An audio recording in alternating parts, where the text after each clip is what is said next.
যেই মানবতা বিরোধী অপরাধের জন্য মাওলানা দেলওয়ার হোসেন সাঈদীর বিচার হয়েছিল, এবার সেই একই আদালতে একই অপরাধে বিচারের মুখোমুখি হলেন সাবেক প্রধানমন্ত্রী শেখ হাসিনা। গত বছর জুলাই আগস্ট গণঅভ্যুত্থানে হত্যাকাণ্ডের মামলায় ক্ষমতাচ্যুত প্রধানমন্ত্রী শেখ হাসিনাকে মৃত্যুদণ্ডের আদেশ দিয়েছেন আন্তর্জাতিক অপরাধ ট্রাইব্যুনাল। সঙ্গে তার সকল সম্পদ বাজেয়াপ্তের আদেশও দেওয়া হয়েছে।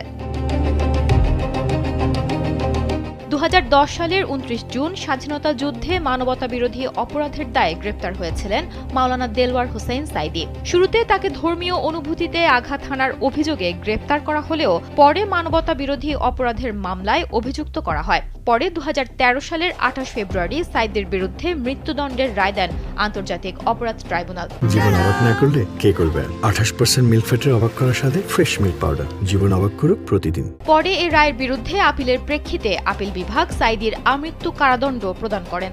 পরবর্তীতে দীর্ঘ কারাভোগ শেষে 2023 সালের 14 আগস্ট বিশ্ববরেণ্য আলেমে দ্বীন, খ্যাতিসম্পন্ন ইসলামী চিন্তাবিদ মাওলানা দেলওয়ার হোসেন সাঈদী চিকিৎসাধীন অবস্থায় মৃত্যুবরণ করেন।